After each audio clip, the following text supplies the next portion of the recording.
palibe msino kambudziko kwa Beni.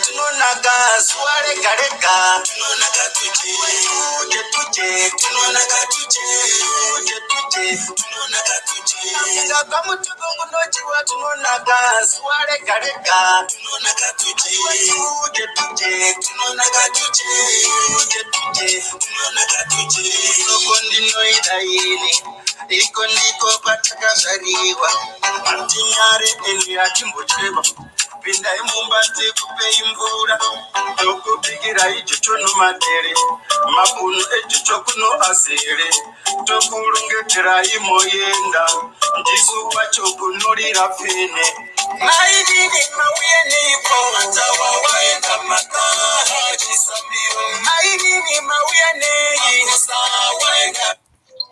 Aiwa mandozvinzwawo waenda makaha tabenhuka nyasi mugovera tiri kuda kukutambirai pano pakano iwanyai broadcast ndini zvamarari wenyu sangwadzi spiwe kachidza mapfumo. Tiri kubva tandopinda tiri kuda kutaura nyaya dzinonakidza nyasi tichitandara zvedu tiri pano tina brother Jackson Chando newakoma wangu Mai Chigwanda.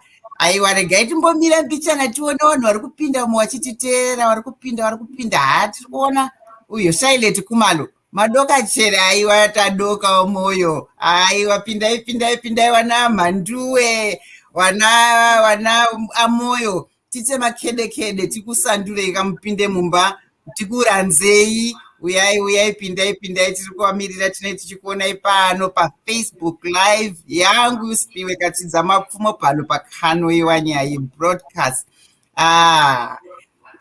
Kunoni inini nyasika ndinoda kubva ndandotanga ndichimorodza vanhu vese pakuti vamwe wakati naimi wasangwadzi muri kuti morodza ba mukundobvirwa kwanyadireyo muchibva mandogumira pasuswe ohoko. Aiwa toda kudaidza vanhu vese kandi wese wokumutihwa wekwanyamakope Chirongoma, Mapanda, Kumauyu, Kungahwe uko wabhura kuenda Kungahwe kwedu uko pindai kwese kusvika kunyamapanda. Tiri kubva tandokudaidzai mese uyai awo ari kupinda uyu Mishera apinda masikati sangwadzi masikati iwe waswera seiko waita zvakanaka wapinda tichibva tandotandara tiri pabodzipo. Like our page and share kuti vamwe wazive kuti tiri takavamirira pano paFacebook live vanenge vachida kuonawo tichibva tapindirana muchibvunza mubvunzo yamunenge muchida kunzwa.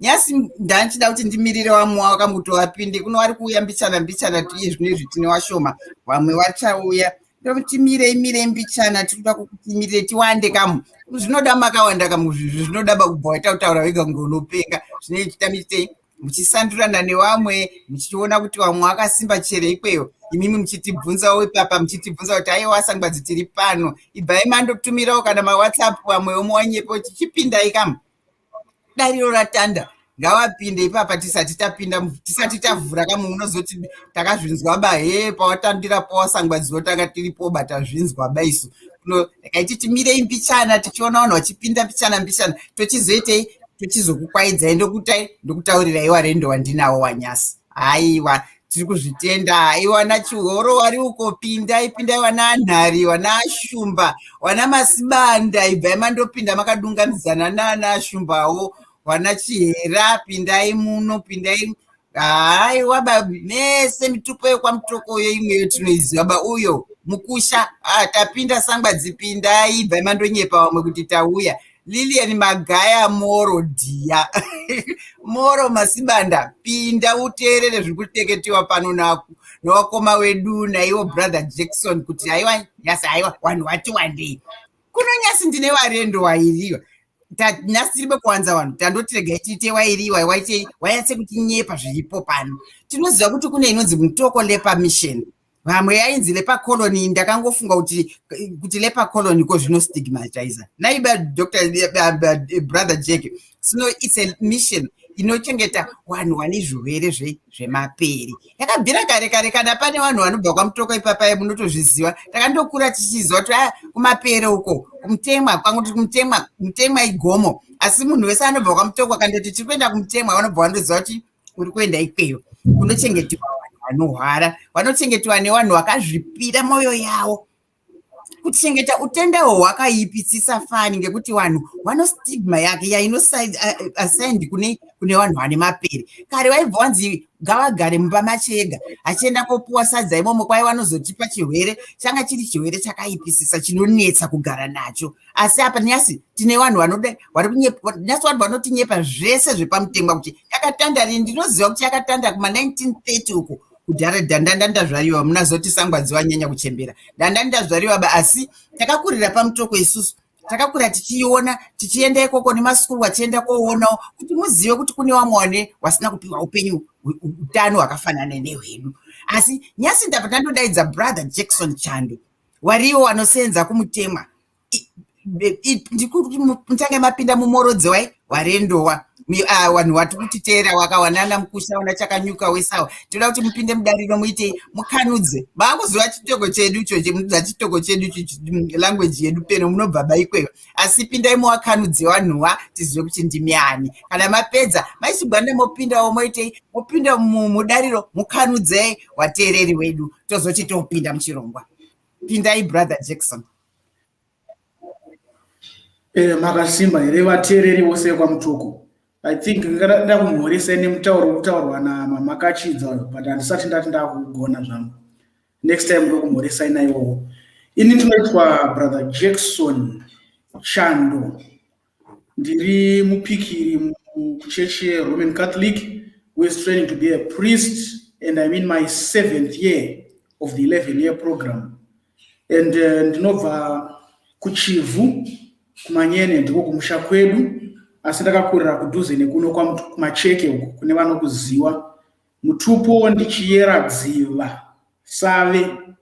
That is why ndiri a bit dark like this, because tinoyera mvura. Ndofarira Chelsea. Aiwa tazvitenda, aiwa tazvinzwa dziva. Vana Mulambo ndimo wakare kaini. Vana Mulambo, vana dziva, vana yes, ndinozviziva izvi, ndinoziva amweni wangu wanga vari vana Mulambo iwawa. Aiwa tatenda. Maichigwanda pindai mukwanudze vanhu. Aiwa, indinonzi Maichigwanda, Maji Chigwanda. Ndichibvawo kuChirumanzu uko. Pandakauya kuno ndakafunga kuti ndarasika, asi ndakaona kuine shumba dzakawandisa, ndikaona hama dzakawandisa, saka ndiri shumba. Shumba vasi ana Simasivanda, saka kuno ndakabva ndanzwa kudzivirwa nokuti ndakaona shumba dzakawandisisa. Ndiri kubata ndiri paMother of Peace, one administrator, asi ndirizve metron vevana kuti panochengetwa nherera. Saka ndo pandakabva ndanziwo ndabatiswa basa rekuti ndiite rekubata nherera. Background yangu iri kunyanya kuti ndakambova ndiri nesi zvakare, zvinobva zvashandirana nekufamba nevana, uyezve ndibva ndabatiranawo nezvevanobata nepfungwa nezvakadaro zvepsychology. Saka zvakabva zvangondibatsira necounseling yandakanyanya kuita ndiri paConnect. Saka zvinhu zvakabva zvabatsirana nebasa randinaro iko zvino.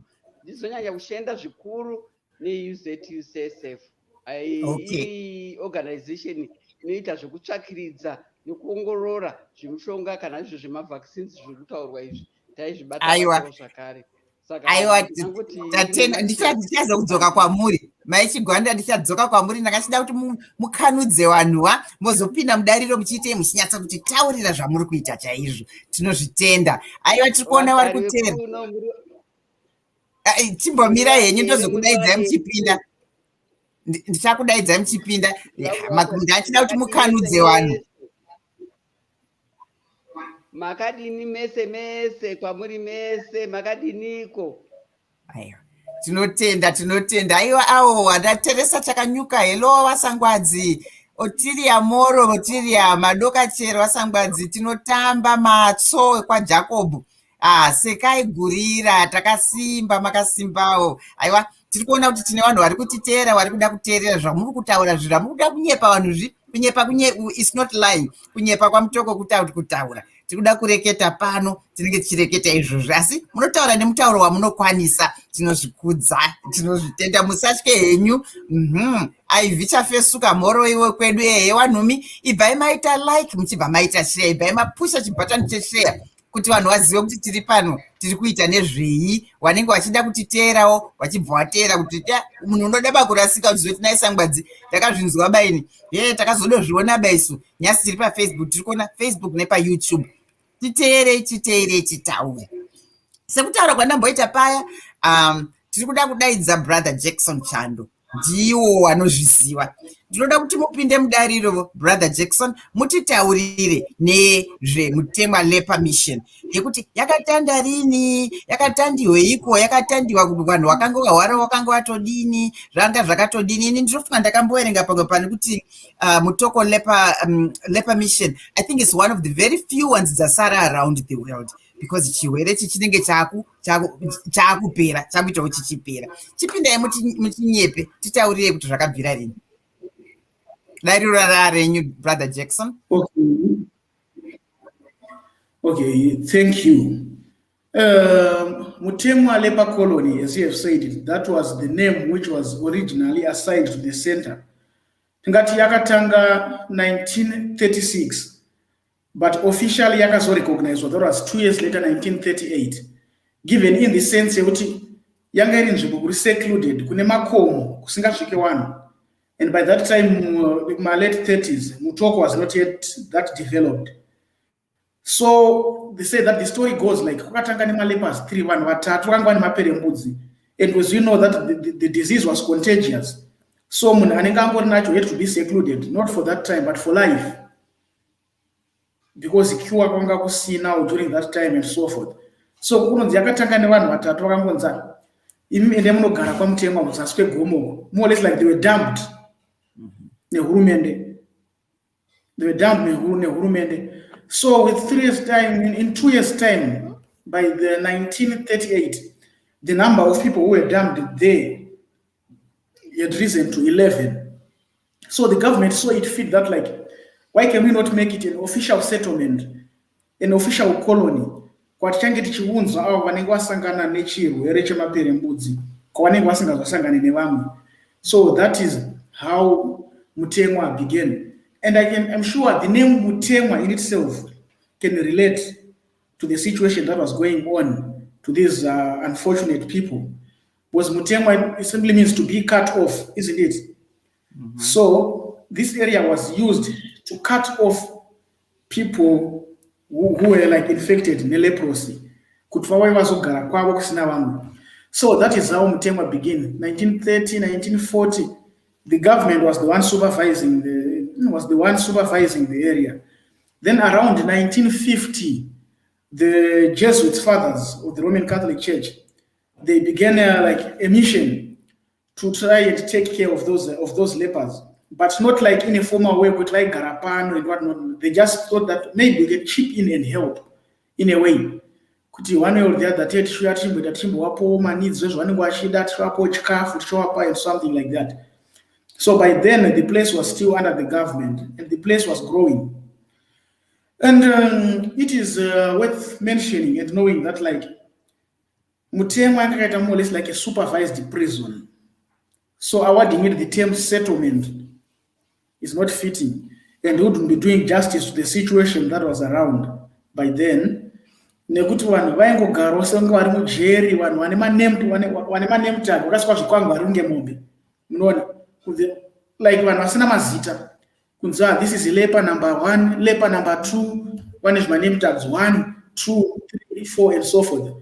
And it so happened that during that time, in the 1960s, there was this British guy who by the name John Bradburn. He felt cold. Could ever live a life with a difference. So he tried to become a priest, but maybe just walking in when we were around for a year or two, he felt like that was not his calling. Zonzi, he felt like he was being called for something greater than just being a priest. And using his connections, akamboenda kuRome, Italy, akadomboita more or less like a hermit. Munhu anogara in deep meditation ari ega and whatnot, achigara musango and whatnot. Like zvinoitwa kuAsia, nevamonks, they are searching the meditation, searching for inner peace. But it is said that like he did not find that fulfillment. So he wrote to one of his friends called Father John Dove, Africa, kuno Harare. That was around 1966. I'm looking for a cave in Africa where I could come and pray. I need to have time with God alone. Ndopa akauya kunoko akashanya akambogara kunonzi kuganda chibvuwa mission ku St. Anton of Padua. Then at a certain time he heard of this leper colony iri kwa Mutoko, and he said, I want to visit. Ndimbo not kunei. So upon reaching the place, it is said that he was moved deeply inside, that like these are people, but why is it that they are given inhuman treatment? More or less like they are secondary human persons, you know. Vanogara vakaiswa zvikwangwari, vanhu vanochengetwa semhuka and so forth. So to him, akaita this notion that in as much as these people are lepers, but the very fact that they are alive, they are still human. So he decided to stay and not go back to England. I'm going to live with these people. I want to restore their human dignity. What's the one? So akavawaka a tin hut, akavaka and a small chapel where you could go and pray. And vatanga kuchengeta malepers. The first thing which is said that he did was visa those tags on the leper number 1, leper number 2. And he said that akavawa my proper names, mazita. Kuti John, wakunzi Susan and something. So he became one of them, those lepers. I feeder, achivabikira, achivagezesa, you know, showing them love. Yavakanga vasingaratidzwe before, so vanhu vakanga vangori ma-outcasts, people who were cut off, vakanga vangorasirwa uko. So with the help, then the church chipped in. Papo vyatanga kupa donations and so forth, kuti munzvimbo yacho muwane kugarika muleper colony, which was become Mutemwa Leper settlement by then.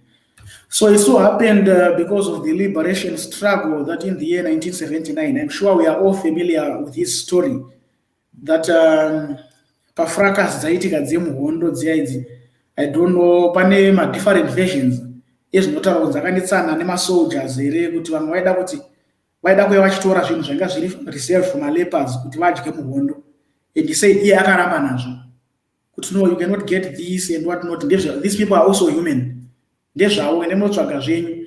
And what he said, ndopakaita confrontation and he was shot dead. So after he was shot dead and buried, among my wardens, my Society of Jesus Fathers, my Jesuit, take over. Now the church they are going to take over, like the caring of the patients, the Catholic Church. So they sent more representatives. Spearhead the work yakanga and John to show love to these people, to these leprosy infected people. So the church pano pamutemwa. And it is said around that time some miracles began to happen. It's that some of the lepers got healed after John died. And that is when the Chigona mountain became famous. Because some Catholics began to make pilgrimages. And there have been numerous cases of people who claim to have gotten healed miraculously by coming to pray to the mountain where John used to show love to these lepers. So ever since then, it became a place of pilgrimage, with pilgrims coming in each year around the time to celebrate John's anniversary and whatnot. And the place has attracted pilgrims from all over the world, not just from here in Zim. We have had pilgrims from as far as England, Italy, and so forth, who came to listen to the story of John in relationship to his love for the lepers. So, up to this very day, it is what the mandate of the church to take care of to safeguard John's Bradburns legacy, to show care to the affected and infected. And now the thing that like it's no longer just a leprosy settlement, because even people who are suffering from different ailments and disabilities, the blind, some are the leprosy settlement opened its doors to receive those people as well. The old age who can no longer do survive on themselves, and they are now being welcomed. And thank goodness that the disease of leprosy is no longer contagious, but its after effects are still being witnessed up to this day. Some people lost their limbs, their hands, their legs, and so forth. And the people are still here up to this very day. They cannot fend for themselves, and there has to be somebody to look after them and to show them love, that they are to remind them that they are still human. They still possess the human dignity, which I myself and you possess. So basically, and as you highlighted earlier, that this is just one of the 2 leper colonies which are left in the whole world. There's one here in Mutemwa, and the other one, I think it's in Guyana, in South America, if I'm not mistaken. Anyway, let me not to go much on that. But there are 2. So, here Mutemwa, so ndakachida kubvunza zvangu kuti sekutaura kwamaita wakatanga vari watatu, then of course it blossomed and more and more people started coming there vachiendeswa ikoko. Pane ino nguva masvika papi? Because I'm sure some of them vakakura vakachembera vakaenda. Inini when I was growing up ndinoziva John Bradman, ndaimuziva aiuya kumashops uko kwaMutoko achiyotenga chingwa neshuga. Saka inini ndanga ndisiri mudiko asi ndaimuziva achichengeta vanhu vane mapere kwa Mutemwa. Iko zvino masara nevangani? Iko zvino all in all we take care of 34 patients here. Some their sicknesses are of varying degrees. Some are like cooking for themselves or sitting for themselves. So for those ones we cook, they are the ones in intensive care. And in intensive care mune 20. And the other 14 so one receive a critical care, there are 20. And the other 14 are they all lepers? No, some are just like sorry? No, are they vese malepers here vasine chirwere ichocho here, vachine chirwere cheleprosy here, vasina makumbo from loss of limbs because of leprosy, kana kuti vamwe vane madisabilities o wamunochengetedza ipapo? Those are who got disabled as a result of leprosy. Wachiripa settlement, as we are speaking right now, they are 14. Okay. Yeah. They are 14. Yes. Then someone who were damaged as a result of accidents, then they had no one to take care of them. So some even came to Mutemwa, and we opened our doors for them to start taking care of them as well. Okay.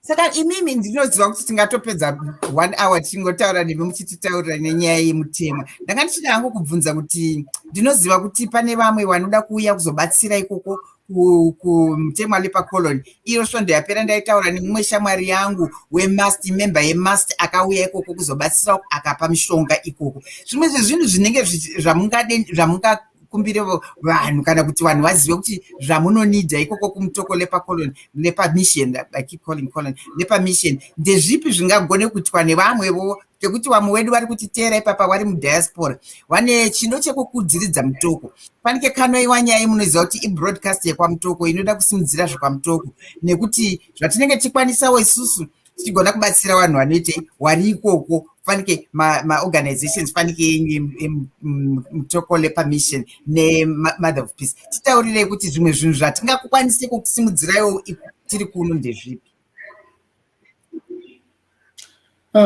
Maybe for a start, the greatest challenge we are experiencing at the settlement right now in air transport, because the car which we use as an ambulance is also the same car that does the errands of the settlement, if I may say, of the mission.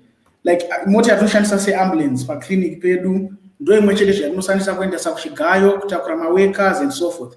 So there is a need, if resources permit, kuti titsvage another car, either a new one or a second hand, which can supplement the needs basa rikuitwa nemotikari iripo iyi. And also we are in need of capital. So starting a poultry project. Right now we have projects of Chengeta Nguruve, Mombe, and gardening for our food supplies. But at this present time, we also want to start a poultry project, Emma Brailers. So that's like change our diet, my patients said. But kutenga chicken elsewhere, it's more expensive than doing the project ourselves.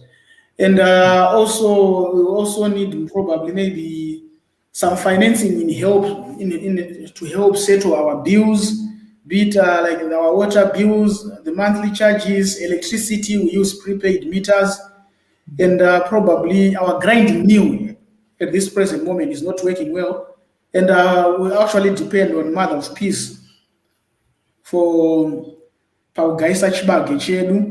So ndezvimwe zvinhu zvatinenge tichida maybe nemauniforms ema-workers among other things. Okay. Aiwa, tiri kuzvinzwa ndiri kuona vanhu pane uyo apinda wanonzi Rachel ati kuti during the war 3 forces were in operation, the freedom fighters, the Rhodesian forces, and the Selous scouts who were pretending to be freedom fighters, who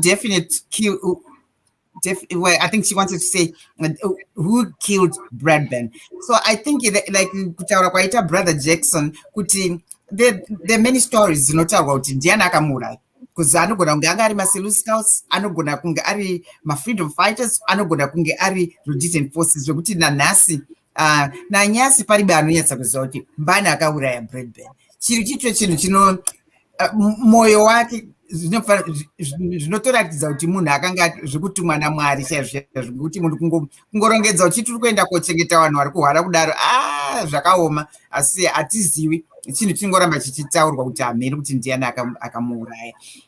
Aiwa, ipapo rega ndimbokuti misei brother Jackson, tomboenda kuna mai Chigwanda watitaurira, ndichadzoka kwauri asi tisati tapedza. Ndomboenda kuna mai Chigwanda kuti vanotitaurira nenyaya ye-Mother of Peace, Mutoko Mother of Peace. Inini ndaigara ndichienda Mutoko Mother of Peace choona kuti zviri kuita sekubvira ndichiri kumusha, ngekuti chinhu changa chiri pamoyo wangu. Vana vaitoriwa kubva kumaruzevha, vamwe waiita vanenge vashaya anovachengeta, pakuti makore iyayo nyaya yeHIV, nyaya yeAIDS yaityisa.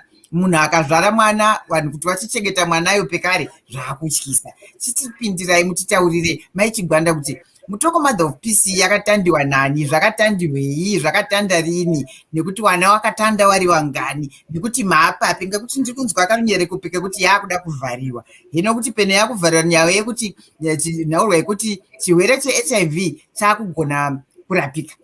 Not kurapika, but the treatment ye-HIV unogona kurarama semunhu ane any chronic disease. Saka maybe wana wawashoma wari kuzvariwa wane HIV. Pekare vanhu vachanyanya bakutya kuti munhu ane HIV aita mwana, aiwa bhatonzi muendese kumapere uko, zvanga zvichatotauriwa nabrother Jackson uchibva ngaabva agara, zvinhu zvachinja. Vanhu vane a better attitude and a better understanding of HIV. Saka titaurirei kuti Mutoko Mother of Peace zvakatanda sei? Maita henyu ndinotenda zvikuru nekundipa nguva iyoyi. Ndoda kubva ndangokubatai muromo kuti Mother of Peace haisi kuvharwaba, asi ndichakuudzai kuti zvakakanganisika sei kuti vanhu vafungire kuti yakuvharwa. Hongu vana vavashoma, asi tichawana futi vamwe vana, ndichapabata pese ipapo. Saka haisi kuvharwa, iri kuenderera mberi. Mazvita henyu. Ndichitaura nekutanga kwayakaitwa, ndotanga nekuti chii chinonzi Mother of Peace. Mother of Peace Nation tinoona kuti mai verugare, tofunga tobvumirana ipapo. Mai vari kutaurwa apa ndimai vedu pachikatolike, tina mai Maria vatinokudza zvikuru, ndo vakatanga bato iri. Muchanzomfunga kuti zvakatanga sei. Zvechokwadiwo kune mudzimai ari kuSouth Africa anonzi Beverly Olibas, ndiye aiwana mamessages kana kuti ma-inspirations aakawana from heaven, from what you say. Anga asingatozivi kuti Zimbabwe iri kupi. She has never been in Zimbabwe. Paakatanga kunzwa ma-messages. That was in late 1980s. Paakatanga kunzwa izvozvo. Saka zvakadaro akazosangana nevamwe maZimbabweans angaenda kunoshanya ikoko, anga vaine prayer group yavo. Achitaura achiti iye pane message yauya kwaari yati ngakuwe neorphanage kana kuti nemamwe nezvimwe zvaidiwa naamai zvakati wandei ama7 case avaida kuti aitwe kuno kuzimbabwe. Zvino yanga iri nguva sekutaura kwamaita yanga iri nguva yeHIV AIDS pandemic zvakanyanya. Saka chakatanga kuti chiende pamberi vazimana ndovakanga vari pamberi, asi kwaiva ndingangoti nekuti tichengete vanhu even vari kusufa from AIDS themselves, nekuchengetawo vanhu vanochengeta vacho ivavo. Zvese manga ari ma7 case akanyatsokwana. Saka asi chakaenda pamberi chachiri chewana. Zvadaro vauya kuno kuzimbabwe vane vanga vari 5, vakatanga vari 5.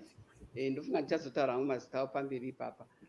Kwakuine vatanga kudaro, kwakuine macouples 2 navanonzi maigogogo jini, vazhinji vanovaziva kuno kwaMutoko, ndo vamwe vanga vari vechi5 wacho.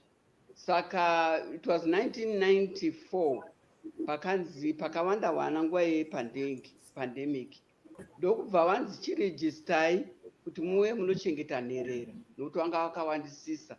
Capacity yaibvumidzwa nokuti vana vese vanobva through the social welfare. Saka kune mitemo inoteedzerwawo kana mwana vachiadmitwa achibva through the social welfare. Saka vaiti mother of peace toda kuti muve nevana vanokwana 56 chete, asi hazvina kukwanisika. Vakasvika kuma over 200 that time, nekuti vana vanga vakawandisisa. Uyezve ndo chirongwa chete chemother of peace yekuno kwaMutoko chaitora vana vabva kana kuti vanofungidzirwa kuti vanga varaswa nekuva vaine chirwere cheHIV and AIDS, kana kuti vabereki vacho vafa nechirwere cheHIV and AIDS. Sekuziva kwamunoita kwese, chinhu chaityisa zvikuru, zvambotaurwa zvaizvo kuti stigma zvechokwadi yanga iripo yakanyanya. Vanhu tanga singazivi kuti chinowanikwa sei, uyezve vanhu vaingofunga kuti kana ukadya nemumwe munhu zvabva zvatobatira, kana ukaita sei zvabva zvatobatira. Saka papa ndingangoti ruzivo rushoma shoma rweHIV nguva iyoyo, uyezve kwakusina mushonga. Saka nekuti kwakusina mushonga zvaingotyisa vanhu vakawanda. Saka nguva iyoyo vana vakawandisisa zvakanyanya, asi kutora kwavaita vana vaibva zvandokutaura ndaita vaibva through the social welfare. Even though tine macatholic inclinations yekuti tinoteedzera mitemo yeka, asi pataitora vana kwaingotorwa vana vese irrespective kuti vanobva kupi, background yakamira sei, vaiuya through the social welfare. Asi zvaigona kuitikawo kuti vana vaigona kunongwa. Ndingangoti fanika kuna Nyamakwere, totori nevana vanonzi Nyamakwere nokuti vakanongwa kudhuze nekuNyamakwere kuya. Wauya pamisheni kana kuti wauya pamother of peace, waitotorwa totofonerazve mother of peace kuti vafonera mapurisa zvoita zvichipa proper way yekuti vana vaadmitwe pamother of peace. Saka ndo yanga iri gwara racho rekuti vanotanga vaenda kusocial welfare kana kuti police vozounzwa pamother of peace. Asi kuwandisa kwavo vakabva vawandisa zvakanyanya, nekuti mutemo unoti mai anofanirwa kuchengeta vana vari under 10 pamutemo, asi nguva idzodzo vaitopfuuridza pa10 nekuwandisa kwanga vakaita. Zvadaro izvozvo vaidyei, ndo kwakapemwa zvikuru nguva iyoyo. Ndofunga vanhu vese vanoziva kuti vakakauya vanhu vamwe pakatovakwa, asi kuipa kwazvo kwaka kwakaita kwavakuisa zvakanakisisa zvokunga munotowana zvese zvakakwana. Anga aiwa nekuwanda kwaita vana ikoko vaida zvekudya. Even though tatiri pafamu, pafamu ipapo kuti murime zvinonyatsokwana zvichigutsa vana nekuti vazokwanisawo kuenda kuchikoro zvaida mari. Ndosaka muchingonzwa vachingopema nhasi kunyange nanhasi, nekuti famu yacho kunyange tiine famu yekuti tinokwanisa kuverenga kurima zvinhu, asi kwakaitika matambudziko ekuti pamwe weather, like ndingangotora 1915 yakatibata zvakanyanya, nokuti weather yakabva yadestroya zvimbeswa zvedu, kozouya maprojects mamwe aifa. Saka ndo zvakaramba chingova tiri vanhu vanongoda kuramba tichipemha kuti vana vedu vakwanise kuenda kuchikoro, vakwanise kudya. Saka vana ava vanga vachiderera zvekwadone each year, nokuti mutemo zvakare uripo wekuti kana mwana asvika 18 anofanirwa kunga akuenda kunze achinozviriritirawo kana kuti achienda kuchikoro. Saka muchizoona paya tichibvunza vamwe vanhu vanodawo kutora vana kuti vachiita fostering, nokuti kana va18 hatikwanise kuramba takangowachengeta ipapo, uyezve kana ukatotorwa vari vadiki the better for us, asi kazhinji hazvizoitiki kudaro. Saka 18 tenge taane pressure yekuti vana vachisimuka vaende. Saka iko zvino ndichitaura zvatiri izvozvo tine vana vari mukati vatinochengeta vari 10, but kunze tinosvika 26. Vamwe vari kumafoster parents, vamwe vari kuzvikoro. Tongokontinya kuvasapota, uyezve vazhinji vacho vakauya vari vana vacheche, asi iko zvino wakura. Ndingangoti the youngest watinaye right now, ndangomixa present what is going on, 9 years old ndo vari the youngest at the moment. Asi vana ivavo vada kuriritirwa nechikoro nekupfeka nekudya, zvise zvichingoenderera mberi. Tiri pafamu, ndofunga vazhinji vanozviziva, ritori nedhamu rakanakisira kwazvo, zvokuti uchiona nekunze unototi vangadai vachikwanisa kufidha vana vavo vese vasara vashoma, asi zvinotadzikana pamusana pekuti tine zvikwereti zvakanga zvakati wandei, ezvinezvi zvine 4,000 echikwereti chemagetsi. Saka taakutombomira kudiridza, taakurima padiki diki kuitira kuti tirege kuramba chikwidza chikwereti ichocho. Saka ndozvimwe zvinhu zvamunoona chingopema kuti tirambe tichibatsirwa, hazviperi. Saka touyawo zvakare pavana ivava pachikoro, tenge chingokurudzirwa kuti vanenge vatibatsira kana kutora mumwe 1 womubatsira neschool fees nezvaanonida zvacho zvese, zvinobva zvatibatsira zvoderedza bhiri yedu. Saka vana sekutaura vanamboita kuya havasati vakunzi tabva, hatina kuvhara. Zvakaitika ndezvekuti kwakuine bato riri ku-UK rinonzi Mother of Peace UK Charity Board, ndo raibatsira zvikuru panyaya yakanangana nechikoro. Asi zvakazoita kuti vakazonyora tsamba, ndingangoti gore rapera, kuti hatichakwanisi kuti tifundraise, takura, kuti tirambe tichiita zvatatichiita izvi hatichakwanisi. Saka isi takuvhara, imi mochizvionerawo vana venyavo kuti movabatsira sei. Saka vakatipawo tupati shoma tokuti vangokwanisa kuna vanga varipo pazvikoro already vapedzi. Saka ndo zvakanyanya kutika. Saka nyaya iyoyo yokuti vakuvhara ndo yakabva yafamba, nokuti takabva taakunzwa tichifonerwa nevamwe vari kuma-UK internationally nelocally kutanzwa kuti maakuvhara. Aiwa, hatisi kuvharaba. Asi ndakachida kubvunza kuti vana vanga varimo vanga vakawanda zvakanyanya. Saka taakuda kuti stream yanga iripo iyi ichimboti derere, vochitanga kutipa futi vamwe vanhu. Okay, ndakachida kubvunza maichigwanda, ndakachida kubvunza ndisati ndakanganwa ipapapa, mati kune vana vanoenda kuchikoro zvingabatsire kana pane vanokwanisa kuvabhadharirawo chikoro chacho vana ivava. Ndakachida kuziva kuti school fees yamuri kutaura kuti imari yeschool fees inenge ichidiwa pamwana mumwe chete.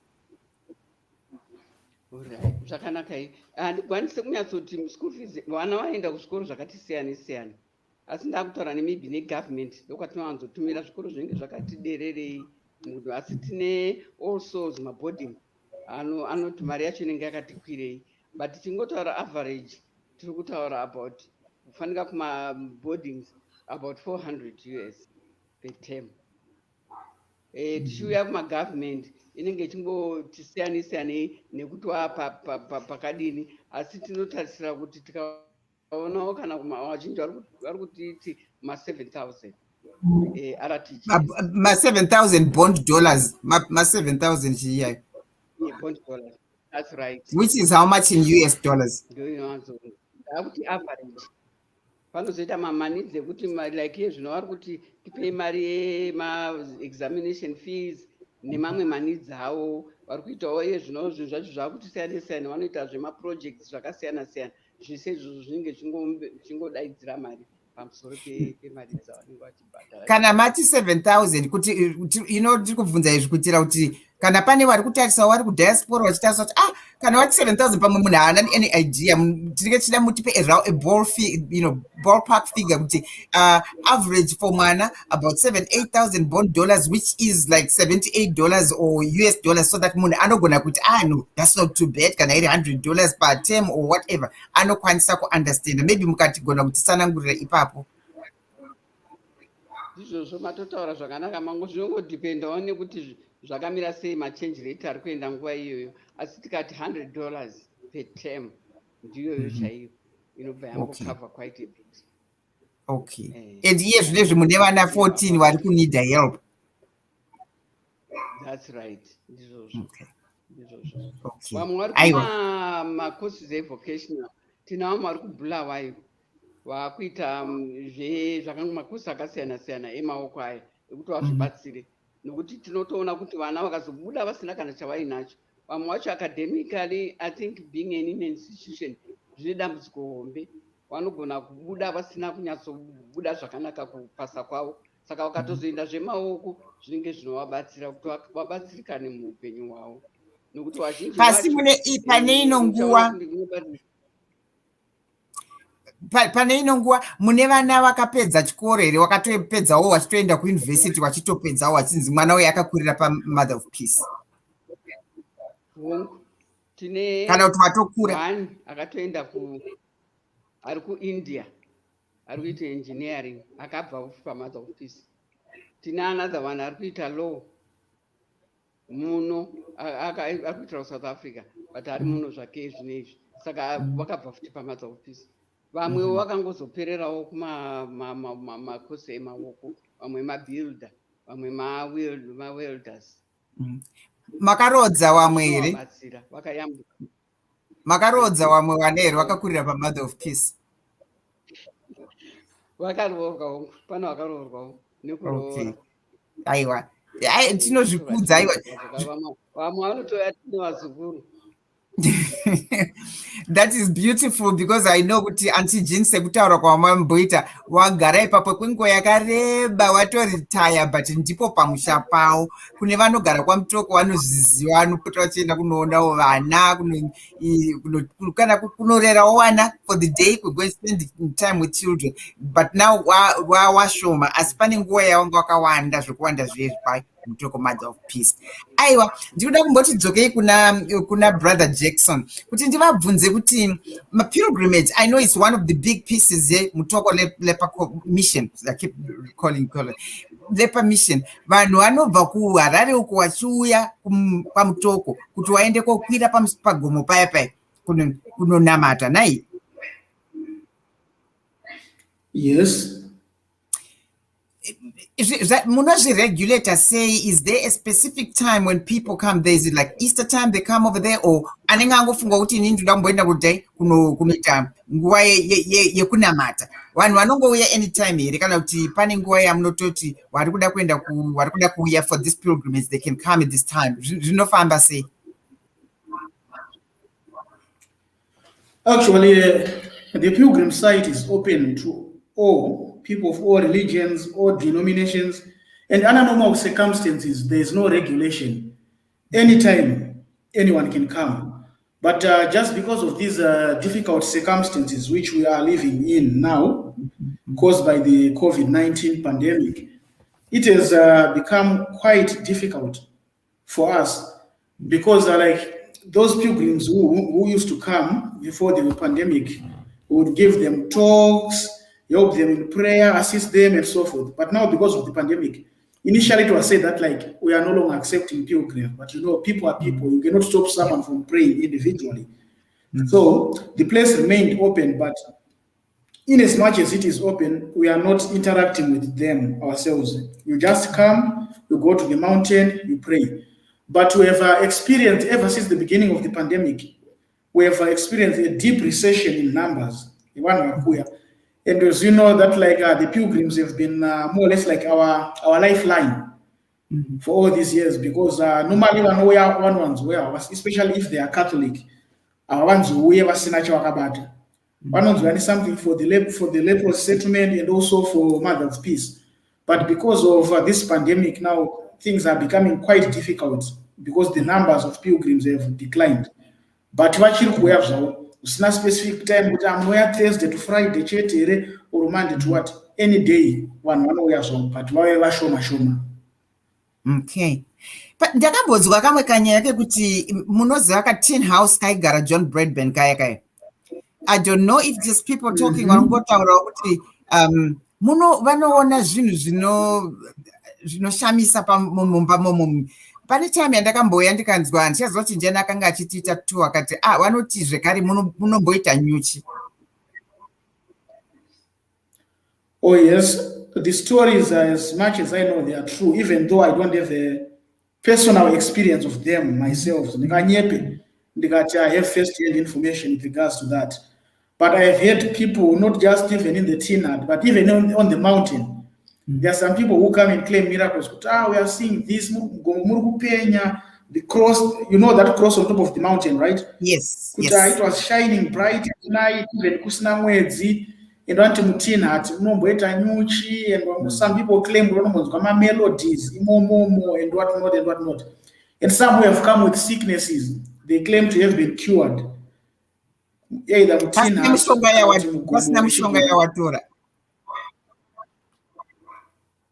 Yeah, like I remember 2014, I remember there's this lady, Banakamboya Kunoku, whom I met. I tell her, kuti akanga develop a, what do you call it? What kind of a cancer? I forgot the name of the cancer I tell her, but I develop a cancer. Akanga snamari kwenda my doctors and whatnot, but akanga you have this kind of a cancer. But akanga snamari. Akambenga chimbosa to medication here and there, but at a certain point, and she just yet to stop and waiting for the day for the Lord to call her. And he said, and whatnot. Then she just went back home. Then I got that sickness yakazopera and akazoenda she didn't check. And upon doing the checkups and what she was told, I was just not cancer and we don't know how it happened. And she was saying that my doctors are in the phones, what happened? And she was like, and I'm going to matter. That is all I did. And she was like, so yeah, according to her and some, they say it's a miracle. It has but there are also quite a number of accounts. But not like there is a book where some of these things are recorded. Some of the things zvinoitika ikoko kumutemwa ikoko handiti. Yes. Tinoziva futi kuti vari kuda kuita is it canonizing of John Bradburn? I don't know the terminology. They or making him a saint. Inyaya iri kutaurwa yakataurwa kwenguva yakareba because I think process yacho iri a lengthy process yekuda kuti apiwe is that sainthood. What is the story? Tell us a little bit more about that John Bradburn kuti aitwe saint for the basa raakaita neupenyu hwaakararama. Yeah, first of all, if I may say, like in the Catholic Church, we have these people whom we call saints. Those the human models, an exemplary life, which you and I can copy. Because normally we know, as we say, we are not actually Zakaoma. Kuti totaura chita kondigo zvidiko ndamwari ndajesu and kuti people like we put like the life yakararama na Jesus like too high kuti we as human beings we cannot do that, right? But then the church comes in and says that like in as much as we are all trying to imitate Christ, there are some good examples. Yes, they are human, they could have made some errors here and there, but there are some humans who have been good examples of what Christian life is supposed to be, right? And those are the ones who are considered as candidates for sainthood. But it's not an easy process, though. It's a lengthy one. Because they say that like for one to be made a saint in the Catholic Church, because we believe that like when someone to be a saint, it means that like his soul is with God. That person is in union with God after death, right? So they say that like for one to be considered a saint, there should be these kind of miracles that should be associated with the name of the person. Like we say that like you go and pray through that person's intercession to intercede for you to God. And if your prayer is answered, like with tangible evidence, like miracles, then one can be considered. That would be the first step for one to be considered to start the process of one being called a saint. But as we can also know that like someone can fake a miracle, and whatnot. So that is why even in the presence of such miracles, they are still open to scrutiny, to question and to do some medical checks to know and whatnot. Because people can cook up stories. So it's one of those difficult processes. Okay. Now pane ari kubvunza apa handiti tambotaura kuti kune mamiracles kune matikpa there's a book some of these things zvakaitika ikoko zviri kuramba zvichiitika ikoko there's a book pane abvunzawo kuti what is the name of the book? It's not a published book yet, because the only books which are published here about the history of Mutemwa and the biography of John Bradman. But there is a book, it's not published yet, whereby for those who come here as pilgrims, if they have their answers, their prayers answered, they've experienced some miracles, they are just encouraged to come back and narrate their story, how it happened, and it's recorded in a certain book. And actually, there's this society called the John Bradman Memorial Society in England, which is spearheading John's cause for sainthood. Normally, they are the ones who keep record of those, and there are plans to publish that book, given the permission from the people who came with the testimonies. Yeah. Because publish with these stories, because there are quite a number of them. Some of them dating back to the early 80s, you know. Angoripo, my stories, I experienced this miracle at this place. So the stories are being compiled, and they want to publish one volume of all those stories. Yeah, that is that. At least matsanangura kuti book racho is not yet published. Ndoda kudzoka futi kuna Mai Chigwanda, because izvi zvinotasara ne9 minutes dzekuti tingangoti 5 minutes dzekuti tipedza chirongwa chedu chanhasi. Mai Chigwanda, mungatitaurirei, what can you say kubva mangoita wind up zvamuri kutaura nezve Mutoko Mother of Peace? Chatanyatsonzwisisa ndechekuti haisi kuvharwa, that is very important, tinoziva kuti ichiripo. Saka ndakataka kutobvunza saka kana what are they going to do with those buildings, because it's quite a big establishment, it's a big mission, ine madormitories nezvakadaro. Tanga tangoti kusaka vachaita sei, but kana nepo muchawana, munofunga kuti muchawana wana wakawanda to run that place effectively and wana vachauya, but not as much as during the pandemic. Chatakuona isusu play and chandisina kunyanya kukuudzai zvakare ndechekuti it's a place of prayer. Kana vamwe vamapilgrims vamanotouya vachinamata zvakare Mother of Peace. When I say it's a place of prayer, tinenge chitoinvita vanhu vanokwanisa kuuya vachinamata nesu vachijoina. Tino ma-community members. Ma-community members vanhu vanozvipira vachiuya kuzogara Mother of Peace vachiita basa different departments. Clinic, pane school as well, kuti kana vachida kuticha voluntary teaching, uleze pane farm kana vachida vachisenza kufarm imomo vachizvipira kuti vaitewo mabasa akasiyana-siyana. Saka all those kana vaenda through the instruction inonga ichipuwa yacho, tinoti ma-community members, and they become part and parcel of Mother of Peace. Saka ndio imwewo ngidanho rinogona kutorwa iroro nevanenge vari interested. Ndoyawo zvimwe zvakaita ana gogojini ndo ma-community members. Vakafanira kuti ezve tingangoti pane ma-community members 5 at the moment, but toda kuti increase dai zvichibvira.